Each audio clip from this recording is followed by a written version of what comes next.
So, you're an introvert and you want to learn a language. How do we go about it? Tip number 1, silently improve by maximizing your input skills. Just so we are all on the same page in this video, input skills are basically skills where you receive the language through either reading or listening. Basically skills where you are not required to produce the language. So by maximizing your input skills, I mean get yourself exposed to the language as much as you can possible, whether that be getting input from videos, TV series, movies, podcasts, music, blogs, articles, books, or whatever. But do not only passively get input, you also want to be actively engaged in the input that you're getting. So when you get input, also intentionally learn from this kind of input that you're getting. So what are some useful phrases that these native speakers are using in these videos that I can also apply in my own life? Or how is so-and-so grammar rules applied in this context? So how do native speakers really use the past tenses? How do they alternate between tenses? So how are these phrases pronounced in full speed by native speakers? So not only you're getting passively exposed to the language, you also need to be active in getting this input. So you get passively exposed for fun, but you're also actively learning English, learning any language that you're learning through this input. And also, when you're silently improving, one output skills that you can also practice in this silent improvement period is your writing skills. If you love writing blogs or diaries, then you are super lucky. Writing allows you to train your output skills without putting yourself in a social setting. Of course, you can also speak with yourself as well. So these are all exercises that you can do in the silent improvement period. If you don't like writing, you can also try to vlog.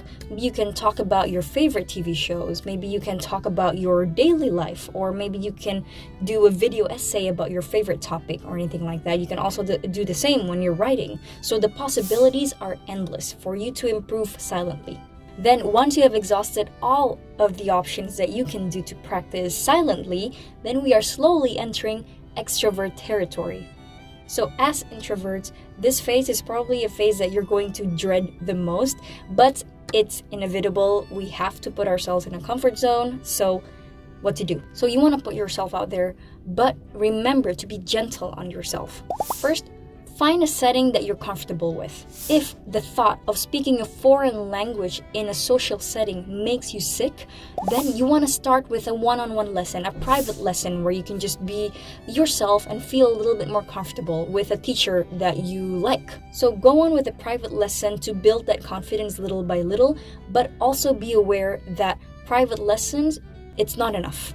At some point, you're going to have to graduate a level above. The goal of having a one-on-one lesson is for you to practice that output skills with someone else in a more comfortable setting.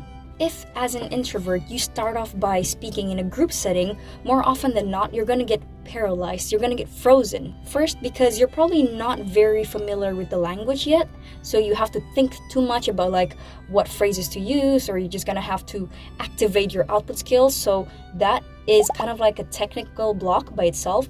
And then you also have the social pressure of having to speak in front of a lot of people. So the social block is another thing that could hinder your output skills. So you don't want to start with these two blocks holding you back from actually practicing. So by opting for a one-on-one lesson, you're going to get this social block out, and you can only focus on improving that technical block. So processing all of the input that you have gotten in the silent period and then turning them into output.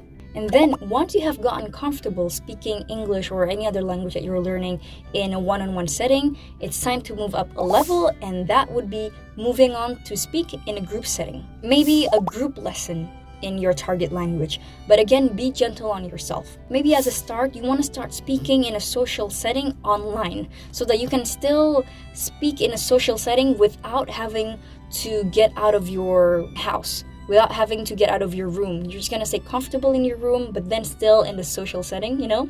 And also, it's very important to be nice to yourself in every step you take. You're probably thinking, okay, good. This week, I actually showed up to the group meeting. I didn't really say anything at all, but it's okay. I'll try again next time.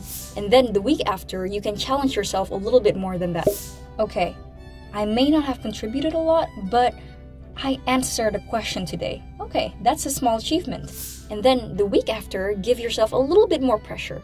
Okay, I think this week I'm gonna contribute an opinion or even ask a question.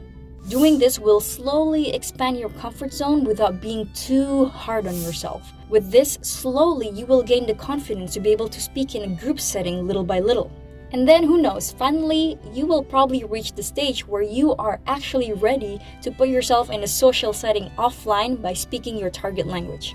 This time we really are entering extrovert territory. And if you actually manage to put yourself out there and go to a social setting to practice your language skills, start off by going to a language meetup where everybody's also learning to speak this language. So everybody will start in the common ground where everyone's struggling to speak a language. So this is kind of like a low pressure environment. And then of course you want to repeat the process. Once you have gotten comfortable in the setting, find another setting where it's a bit more challenging. Slowly increase the pressure once you have reached comfort, and this is how you maintain progress in your language skills. But before I end this video, I want you to realize that just because you are learning a language doesn't mean that you have to force yourself to be a big talker. If you are not a big talker in your native language, why are you pushing yourself to be a big talker in your target language? Why do you have to be more talkative in your target language? So of course, it's important to practice, but do not be too hard on yourself. You don't need to be a big talker, but the one time or even the few times that you speak out, you want to be able to communicate clearly and effectively. That would be a better goal to achieve as an introvert than, let's say, being a talker in your target language. So that is it for this video. I hope you guys like it. If you do, give it a thumbs up so that it helps with the algorithm. I will see you guys next week in another video. Until then, take care and bye-bye.